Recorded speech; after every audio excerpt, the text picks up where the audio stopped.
Ja, welkom bij Neet Vreed. Miljoen, wel het is betoverd, toch? Zo'n kunstenaar Gert van de Vijver.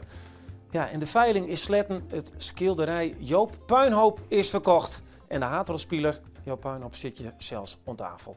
En 10 weken lang wie Friesland in de serie Moordvrouw het decor van shitpartijen, terrorisme, ontviering, alweer oegrieselijk heftig. Maar net echt het duistere werk van de Friese politieman. Ik heb ook een keer of jou 4 mijn wapen in handen houden en 1 keer een waarschuwingscode. Dus nee, gaat het gelukkig net. Nogmaals, zit je veilig, hè? Ja, een beetje hoe dreun dus, maar Friesland wordt er wel beter van. En dat zei het marketingman en financier Paul van Gessel. En de minuut is voor de rommelmerk in Snits. Wow. Ja, dan word je een mooie zonnestruit, een mooi bloer, neet, prachtig. Gert van de Vijver. Hallo. Van Caro Kindertijd bekend, hè, van de mooie tekeningen, de pure magie die ik dan wel eens op televisie zeg. Ontzettend blij dat je bent, want ik zit altijd met een moeilijk hier te zien en dan denk ik, hoe doet die man dat? Ja. Gebeurt dat vaker, die reactie? Ja, heel vaak. En ik sta er zelf ook versteld van. Ja? Ik denk ook, hoe is dit ooit begonnen? En waarom gaat het zo mooi allemaal? Ja, het spelen in het zand, dat heeft me altijd wel gefascineerd. Maar dan je beroep ervan maken en mensen plezieren en in verwondering brengen. Want dat is het eigenlijk. Maar probeer zelf eens even. Ja, ik vind het wel. Ik zie je toch nou een keuze. Ja, ik ben net zo heel creatief. Een zonnetje of zo. Nou, zie je, dit ken ik wel, hè? Ja, romantisch. Romantisch. Prachtig, en dan ga ik hem. Maken we samen toch een heel mooi hart. Het viel denk, wat is dit voor zon? Schelpenzand. Het is super makkelijk, hè? Heel fijn schelpenzand. En de schelpjes zijn er even uitgefilterd, zodat je het eigenlijk bijna uit je hand kunt blazen. Heel fijn. Heel droog. Zonder roer. Maar let u eens even verwonderen, want we praten aanstel wel verder over alles wat jou dien en doggen, want vooral doggen. Je bent ook griezelig populair, zelfs in China draaien ze de dvd's helemaal griezelig van. Ja. Maar let u eens even een paar seconden verwonderen van het mooie. Hoor ik nog even stil.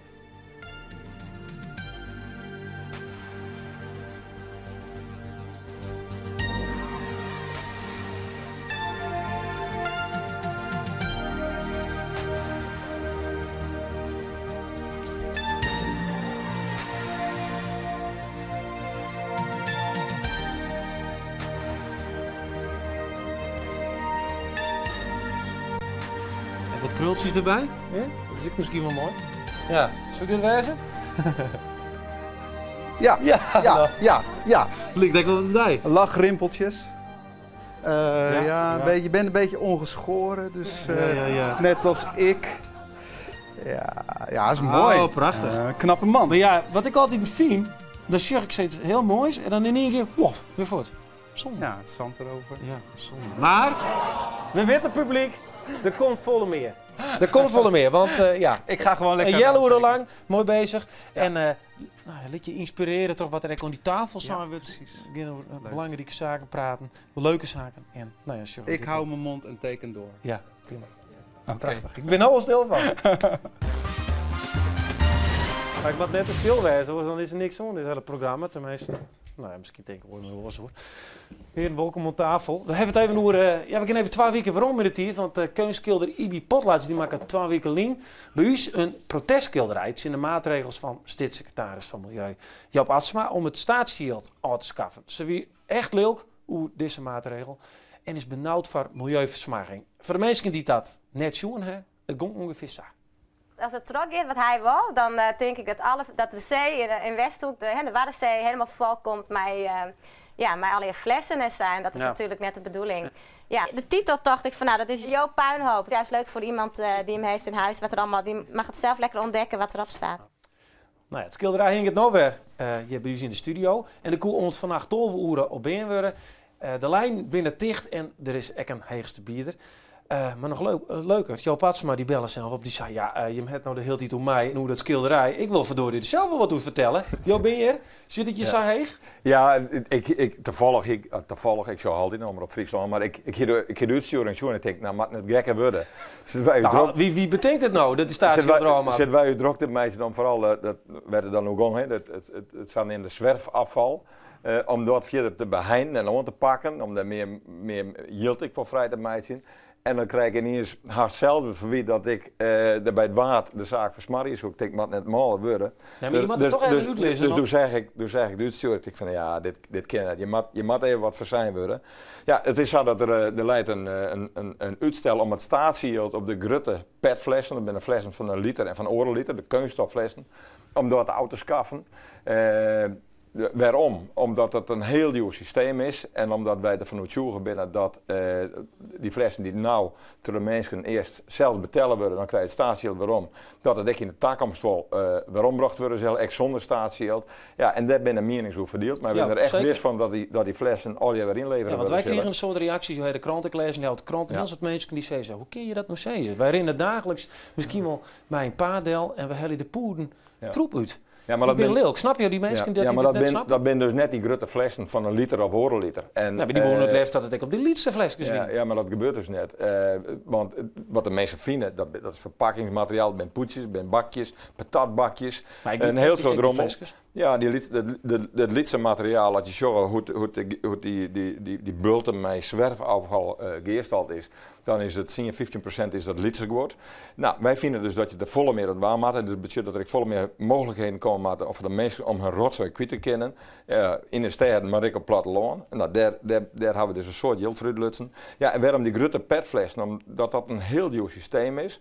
En het bedrijfsleven zei, en die oude garages, dat ze ook in de toekomst die flessen gewoon inzamelen willen. Alleen dan net met mijn staatsyield. En ja, wat een heel veel mensen denken, is dat die flessen, dat ze 1 keer inleveren binnen, weer broekt worden. Nou, dat is net zo. Ze willen gewoon vernietigen, krijgt dus alle oren rotzooi. En dan wordt, zeg maar, uit dat materiaal, dat is weer een grondstof voor nieuwe flessen of orenproducten, zo wordt het dan weer broekt. Dus wat nou de bedrijven zitten van, nou, laat u alsjeblieft zelf het gewoon verwerken. Het kost tientallen miljoenen het systeem. En dat we dat yield nou voor oren dingen inzetten, bijvoorbeeld voor het betere aanpakken van het zwerfafval. Ja, want daar wil ik het even over hebben, want in 2002 plus. Wie het zou dat er een staatsschild komen zoeken op de lietse flesjes. Daar is toen de leveranciers en de industrie onder uitkom trots season. Dan zwagen wij ervoor dat 80% het zwalkafval verminderen wordt. Ja. Het is meer. Nee, het wordt minder, het wordt gelukkig volle minder. Maar die 80% is net hellen. Ja, maar wij gaan nou, wat we nou aan het doen zijn, is de gemeenten hebben geen zin, of die hebben nog een paar miljoen voor de aanpak van dit probleem.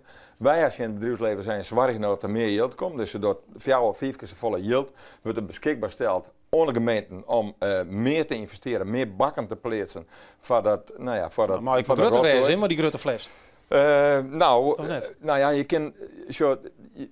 Je kan nou ook net met alle flessen voor het staatsyield in de supermarkt te lenen. Hè. Dan ben ik supermarkt die hebben een eigen systeem. Daar kunnen ze gewoon met terug in. Het staatsyield op het glas, dat bloed bestaan. Het gaat alleen nog maar om de grote flessen. En het staatsyield introduceert op lietse flesjes had net aan waar de West. Dat geldt trouwens ook voor blik. En dat zal denk ik net komen, omdat het 14 het duur is. En je mag er gewoon zwaaien dat de mensen de rotzooi net op straat slingen. Er zit een man die wil wat zeggen. Ik begrijp dat het geld kost, maar bent u nou niet bang dat het een rommeltje wordt, bijvoorbeeld langs de wegen? En als je nou kijkt in Europa, is het een van de Europese gevolgen? Want kijk je in Frankrijk wat er langs de wegen ligt aan grote flessen, word ik niet vrolijk van. Want daar is het al jaren zonder statiegeld. Hè? In Frankrijk, in België, in Spanje, in Italië, in Portugal, in haast alle landen in Europa is er geen staatsyield op, alleen nog in Duitsland. Alleen het eigenaardige is dat je zogenaamd zwerfafval in Duitsland is dat ik net minder. Dus het is net zo dat door het staatsyield de auto hellen dat er niet eens volle meer rotzooi bij de dik komt. Sterker nog, als je zorgt wat er met de glascontainer gebeurt, meer dan 90% van alle wijnflessen en orenflessen met geen staatsyield op zit, dat wordt gewoon door de mensen in een container smitten en dat wordt opnieuw broekt. Nou, zei je dat ik. Dat klinkt bemoedigend 90%. En wij vinden dus eigenlijk dat je bij alle glascontainers zo'n container voor het kunststof zetten maar zo. En ja, vind je het net dat die grote petflessen, dat is maar 1/20ste. 1/20ste, dus een heel iets deel van alle kunststof wat beschikbaar en vrijkomt. Dus wij vinden dat dat vooral. Maar je kunnen nou net verwaaien dat mensen het verkeerd opvatten. Ze zijn leuk. Ze vinden dit net een goede beslissing. En dan hebben we jou zijn. Nou, dan verhegen we de boete van 90 naar €100. Maar waar moet dat in vredesnaam dat controleren? Dat Verna Kremer van Moordvrouw, zou die dat wel? Ja, misschien wel, ja. Nou, dat is een leuk schrift. Ja, maar dat is toch een ja, maar ik ik denk dat we de mijn maar eens zijn dat het samenwijzen mat dat de mensen de rommel gewoon net slingeren laten. Je maakt ze in de holler. En dat het tussen de eren zit en dat het heel normaal is dat je, als je afval had, dat je dat in een bak deponeren. Ja, en wat wij willen is dat gewoon alle afval, dat het weer opnieuw gebruikt wordt. Ja. En dat we net meer zwarten en dat we net meer verbranden. Nee, maar dat is nog net zo. Je rent hier om het gebouw heen, je vindt hier al je rotsen. Dus het mensen binnen nog net zo. Ja, die petfles, daar krijg je een kwartje voor. Dat vinden ze lekker. Ja, maar gaan ze zelf weer eens betellen. Ja, oké. En ze levert er nou weer in. Dat bonsje waarom, Jan, is altijd lekker als je daarna weer 3 euro of 4 euro voor krijgt. Ja, en dan moet je dus ook de vraag stellen, wat kost het dat hele systeem voor het bedrijfsleven, voor de detailhandel, voor de verpakkingsindustrie. Ja, maar wat levert het mij op? En dat kost dus 10 miljoen. En wij zijn van, als het nou saai is dat je dat geld voor een beter doel inzetten kunnen, zodat dan het een wagen is. Dat gebeurt er nou en ja, wij willen gewoon dat er volle meer kunststof en rotzooi inzamelen wordt. Mij dank terug dat het bedrijfsleven nou zegt van nou wij stellen net 10, wij stellen net 20 miljoen, maar we stellen meer dan 100 miljoen per jaar beschikbaar. Ja, en dat doen we de komende 10 jaar en dan zeg ik van ja, dat is een aanbod dat elke een uiteindelijk beter van wordt en belangrijk uw eigen leven om jou en het milieu en dat die angst dat er dan grote rotzooi komen zo of een puinhoop komen zo daar op het water, dat is volslijn onzin. Okay. Nou, ben je ook het jongen? Ja, ik zou denken, als het nou toch tegenvalt, want 90% is een fantastisch percentage, maar het is nog altijd 10% niet. En als dat nou in het milieu komt, in het landschap, dat zou toch wel jammer zijn. Nee, maar dan mag ik eerlijk wezen. Wij gaan nou in Nederland meer dan 80% van al onze afval wordt op Nijbroekt. Daarbij ben wij koprenner in Europa. En we willen nog verder. En we willen minder verbranden en minder zwarten. En dat is onze ambitie. Een keer naar loon en we worden leerst heel veel verbranden in een rest. Ik wil toch nog eventjes met jou naar deze weekend, want ja, je bent hier nog toch. Secretaris. Ja. Het is binnen 10. Hero Brinkman die stapt op. Je ziet hem ook heel veel voort. Indonesië leuk.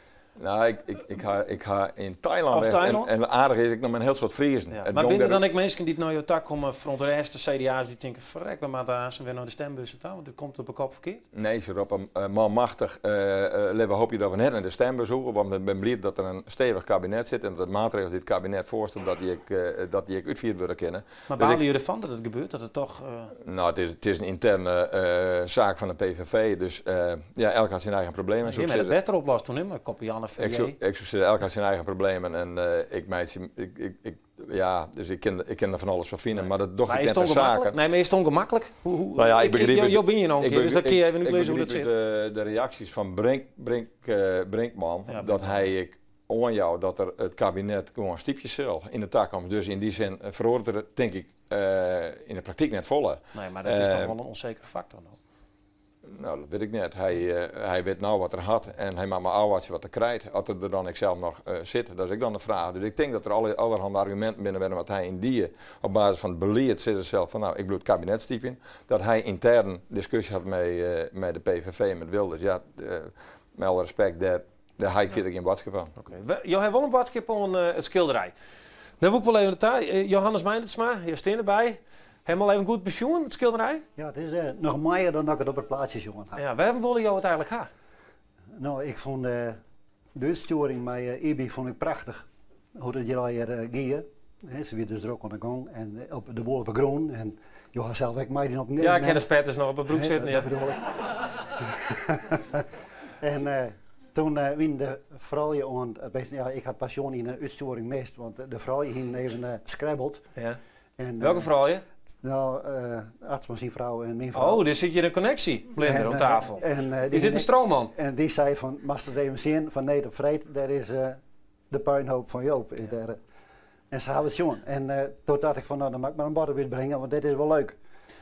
En ik wil een beetje mij achterhouden van, dit moet eigenlijk Joop Atsma zelf ik ha. Oh, dit is een onderrondje tussen twee Atsma. Dat weer opzet net, want ik vind het zelf heel mooi.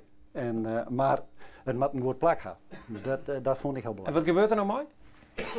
Nou, we hadden contact met Atsma Roer en hij had zijn, ik woon in uiterste best op een heel goed plak te Jan op het ministerie in zijn eigen omgeving. En dan wil ik graag vragen van dat het op zo'n plak komt dat elke ambtenaar die alle dagen bij hem aan het vliegen komt, dat hij dat zucht. En dat hij dus weet hoe het leeft. Ja. Want ben je al even kwaad? Ben je nou voor of chin? Nou, heel kwaad? Ik vind smarters vind ik verschrikkelijk. En iedereen weet dat bij de open ritten van de dikken dat leidt een protte rommel. Ja. En dat is net mooi. Nee.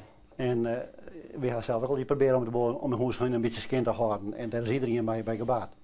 Maar ik viel wel een product van argumenten die het als men je ervan gebracht had. Nou, dit komt aan wel goed. Na de uitzending dan krijg je het schilderij en dan in Den Haag op het kantoor. Ja, nou, daar hing het aan Gerrit Breteler. En daar past er mooi bij. Dus het is wat een oren stil. Ja. Maar ik vind het wel. Ik had direct zijn, eigenlijk is het een soort van waskorging dat je dus heel tijd maar weer actief wezen moet om dat zwerfafval waar we toe gaan, om dat om te pakken. Ja, en ik zat als een stimulans.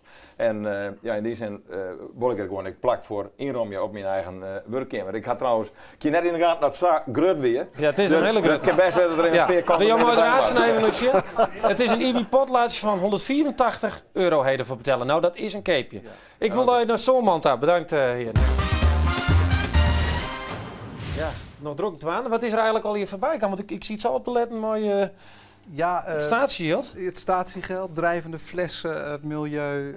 We zagen vogels, we zagen zeehondjes, we zagen de kuststrook van Holland. Toch wel is dat moeilijk om los dat spul erop te gooien en dan te luisteren? Nou, het is wel interessant, alleen ik kan me niet helemaal op het gesprek in de diepte richten. Nee. Het is toch een beetje van, je bent meer met vormen bezig te kijken. Ja. Nou, ik wil even waarom naar wat wie het 2000... Ja, zal ik even wat zand 2006? Ja. 2006? Doe dat nog een keer. Oké. Ja, ik heb er een gevoel voor, hè, maar dat vind ik van mij. Ja. Ja. 2006. Amerika. Ja. VS. Nou, dat is... Vertel, hoe rekken dat zo'n jou het? Want volgens mij gebeurde dat. Ik was daar met een aantal vrienden om wat inspiratie op te doen. Dat was een conferentie met allerlei nieuwe kunstvormen. Ik ben deeltijd regisseur ook in een kerk. En ja, dan is het ook nodig om je door kunst te laten inspireren. Daar waren we en de opening van dat congres werd gedaan door een zandkunstenaar en ik was verkocht. Ik vond het zo mooi. Het bracht me terug naar mijn kinderjaren. Ik tekende heel veel en heel graag. En een onvervulde wens.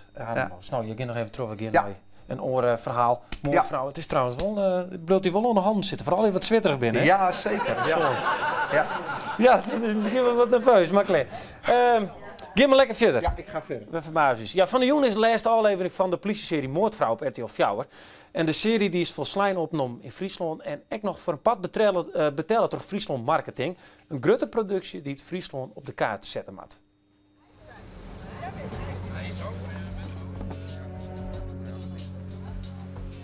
Nou, er komt een hele leger roeie hennen.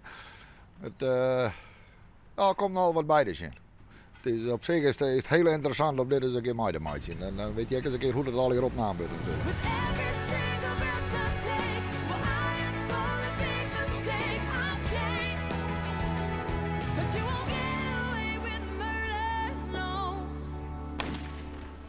Ja, mooie beelden van Friesland. Hier al even qua te zien in die serie volledig. De Jean-Paul van Gessel. Alle afleveringen zien? Ja, natuurlijk. En, we zijn er 3 jaar mee bezig geweest. En dan zeg ik het hele team, maar ook heel veel Friese figuranten. En als je dan dit resultaat bereikt, dat weet je van tevoren dus niet. Hè? Want het kan vallen, je kan het mislukken. En dan halen we tussen de 1,7 en 3,4 miljoen kijkers. Ja, dat wie een keer, hè? Mooi, Ja, maar ze hebben toch allemaal gekeken. Had ze mij ook, John, Moordvrouw? Ik had thuis zien. Dus om eerlijk te wezen, nee. Oh, die is de baas voor de afstandsbediening zeker? Ja, nou, ik schoot wel Sjen Wollem en misschien dat ik nog wel een keer weer om, maar ik had net jongen, dus ik had alleen nog een paar fragmenten bij mij gekregen, maar als ik zo goed Friesland zelf profileren, die terug. En je kunt hem eens wijzen of net, het gaat zelf wel om de omdenken die je aan Friesland jou. En ja, ik had een periode bij Flik en Maastricht heel lang met mensen uit Maastricht praten over wat het betekent voor de oren in Maastricht, omdat die serie in Maastricht opgenomen is. Ja, je kent er verschillende denken op het programma, maar jou wel PR en er komt volk op houden. En misschien is dat wel doen. Het grappige dat bij het bepalen van toeristische vakantiebestemmingen in 76% van de gevallen ook de vrouw beslist. Is dat bij jullie thuis ook het geval? Absoluut. Ja, want dat is wel mooi. Ik kreeg even een dingetje zinlitten van water dan een shirt. Nou, dan ben je meer vrouwen die het zeggen. En dan ik nog meer vrouwen in de doelgroep 20, 40. En die bepalen dan dus, we hebben heen op vakantie. Ja, ik probeer die op afspraak een beetje te troosten. Want het blijkt dus dat de 2049 groep en met name de vrouwen de kijkers zijn. Dus van de miljoenen kijkers zijn het vooral vrouwen. En Daar zijn we eigenlijk achteraf ontzettend blij mee, want dat blijken dus ook de bepalende beslissers te zijn voor de vakantie. Ja. Maar hoeveel mensen denken je nou dat terug deze serie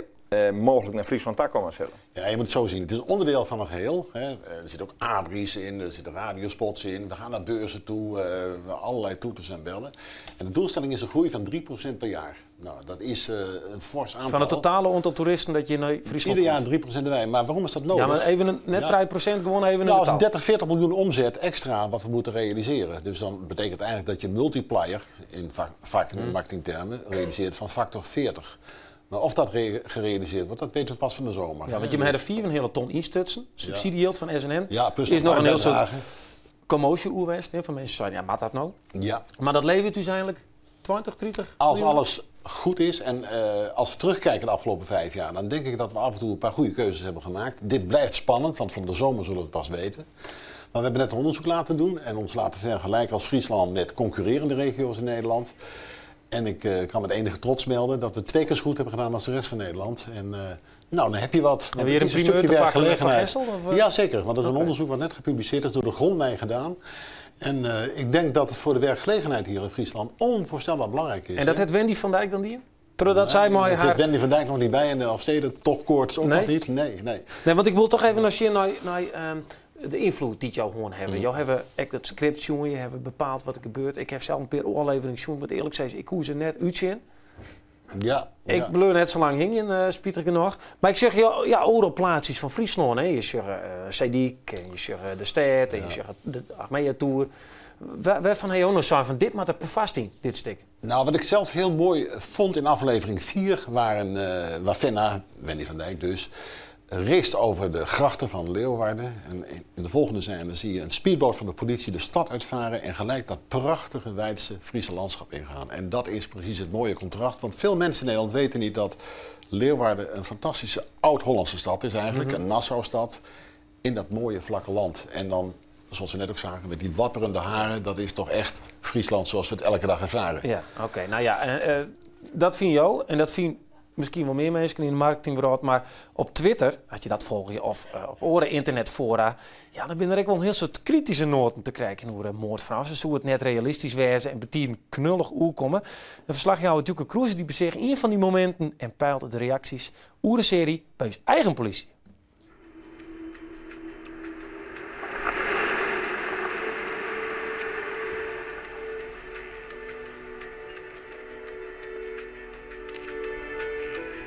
Ja, het mooie Zwiegen met Tworken, de mooie skyline van Wurm op de achtergrond, de plaats van Hotsenbos die daar mooi in het midden staat onder de Moskou reed.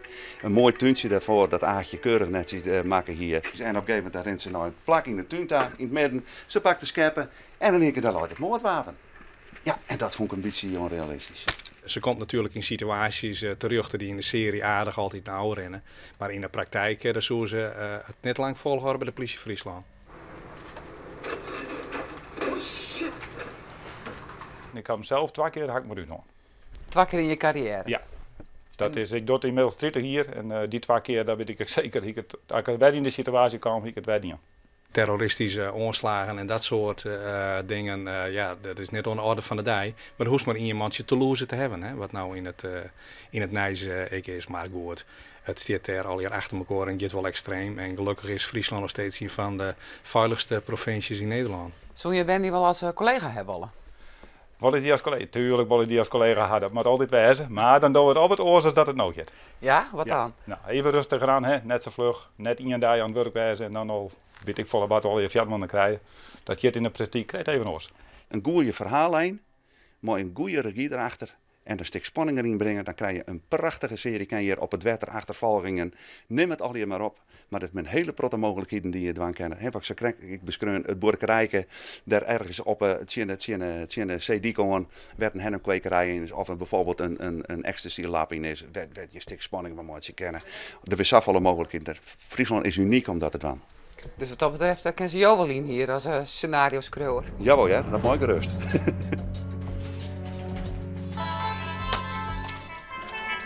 Politie Friesland? Ja? Oké, ja, en bij de kiosk? Oké, prima. Ja, dan komen we eraan. Ja, overval kiosk. Overval kiosk.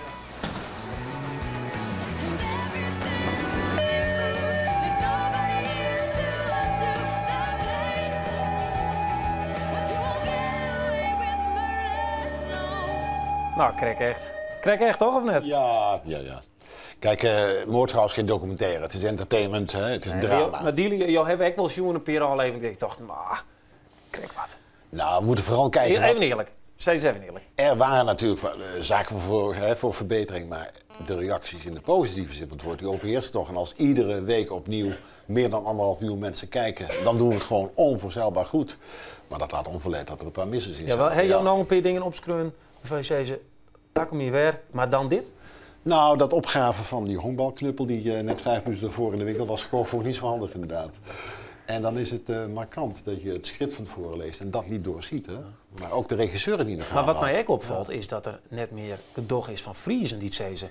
Je scheelt er provinciaal zien voor een criminele bende. Met terrorisme en ontvieringen en een hele mikmak erbij. Maar zo nuchter zijn de Friesen, want het is geen realiteit, het is geen documentaire, het is drama. En wat dat betreft, dat geluid hebben we dus niet gehoord. Hè? Dat wij een negatief, crimineel, terroristisch beeld zouden schetsen. Nee, de bedoeling was juist om het stereotype beeld van mensen die hier nooit komen. Want iedereen kent deze prachtige provincie, maar het gros is er nooit geweest. Ze kennen het van de Elfstedentocht, van Sportclub Heerenveen, van de bootjes. Maar dan zeggen ze, ja, ik heb niks met watersport, ik heb niks met schaatsen. Leuk daar, die jongens in Friesland.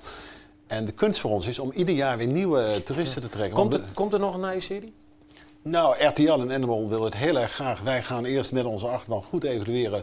Wat spiet het nou op? Wat draagt het bij aan het toerisme? We hebben daar hele goede aanwijzingen voor dat het gaat werken. Ja, jullie zijn zo snel met deze uitzending. Ik moet een keertje terugkomen. Kom je hoor een keer waarom? Ja, ik moet nog vergelijken met een serie is Dr. Deen van Vlieland. Ik denk dat heel veel mensen direct naar joggen of jongen ha. Dan zeiden van nou ja, dat had dan ik een geweldige PR-werking, want ik neem aan dat dat Friesland net een periode kost had. Ja, nou, het heeft de BV Nederland heel veel geld gekost, want er zijn de kijk- en luistergelden betaald. En hij was een duurdere serie dan Moordvrouw, heb ik ook nog begrepen. Maar meer je merkt wat nou de effecten ervan binnen, van dit soort dingen? Maar die kun je nou nog niet meten, hè? Want hoe gaat het? Je kunt effecten zien van de kijkcijfers, vervolgens op internet, dat kunnen we wel zien. In de social media kun je de effecten zien. Maar boeken gaan tegenwoordig 4 tot 6 weken van tevoren.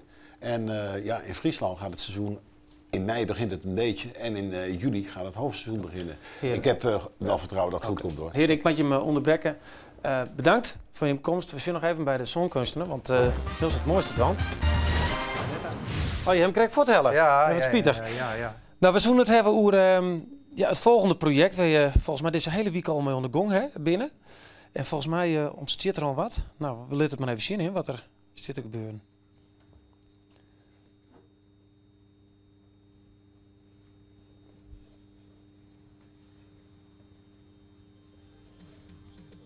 Lekker stil, hè? Heerlijk. Het heeft mijn peerske te maken. Heb je al een idee?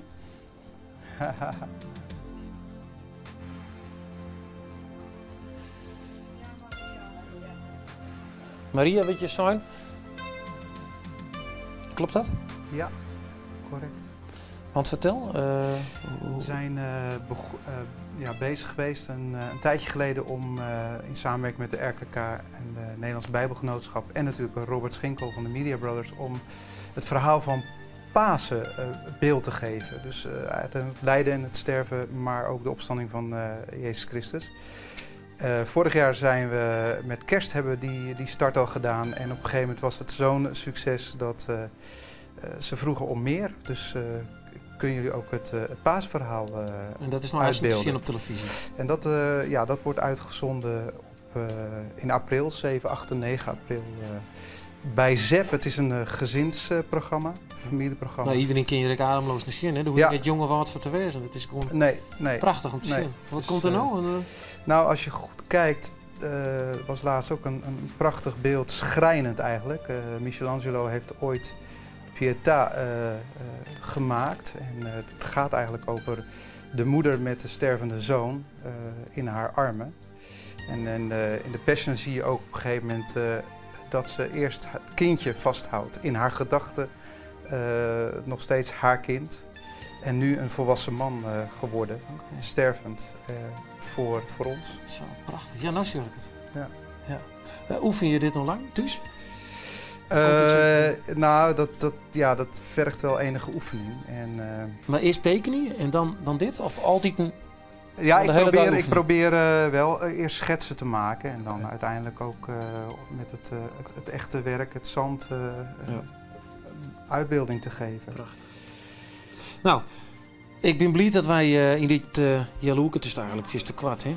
Om dit ja, het is eigenlijk te kort. Even een inkijkje. Ja, want je bent nog even klik in of verder. Wij moeten nog de minuut uit, dus zit ik hier te wachten op een minuut. Die zit trouwens, ik ademloos. Nou, ik teken gewoon nog even lekker door. Ik hoop dat de mensen nog thuis een beetje in de gaten houden. Ja, want alle weken krijgen mensen bij ons een minuut de tijd om op te dwaan. En deze week zit Jacobien Rozema bij de microfoon. Wat er even tussen controle, mensen? Maar dat? Ja, zeker. Ja, ik denk om je hem tassen, natuurlijk. Het zit er al hierin. Hoe piep. Dag, Jacobien. Goeiedag. Nou, we staan op het cruisekeer, dan staan we goed in het lucht. Helemaal mooi. Wat is er bij hem te blijven? Orenwieken, Vreed en Zaterdag voor de 30ste keer in Snits de Bazar Veiling Rommelmarkt. We zijn een ier dwaande west om al je goed bij elkaar te garien en dan doen we eigenlijk volgende week wel verkeerpje. Ja, wat is het voor goed al hier? Het is dichtelijk spul van Beppe, schilderijen, LP's, maar geen rommel. We hebben al je nice te skin en ze geven skriet. Maar ik zou rommel merken. Inderdaad, maar ik een bazar. Hè? Ja. En we beginnen om 11:12. Zaterdag, dan beginnen we om 11:15. En dan het grutterig wordt, de meubels en de fietsen en dergelijke. Om 10:00 hebben we een officiële veiling, maar al je mooi wordt. Dus ik zoek ze meisken, alsjeblieft, kom Orenwieken naar Snitsta. Wij doen dit als hoofddoel, het hospice in Snits. Die zijn wij stiepje maar Jilt. En om nog met de auto komen, die kan mooi bij de hal staan. Oké, nou dat is perfect. Succes ermee. Ja, Jim kan ook een oproep doen voor zo'n evenement. Mail dan even naar neetvreed@omroepfriesland.nl. Dan wie dit? Nee, ontnij Wieke Vreed. Maar eerst, je moet even naar die kant, of zal ik aan die kant zitten? Ja, maar even naar Joop Atsma, hè? Zo. Tegere? Ja. Tillen we hem even hoe bij de meeste kanaal? Ja, hoe zullen we dit nou doen? En het Jilt, wat ik net via te steeds dat Jit naar de Frieske Milieufederatie. Ja. En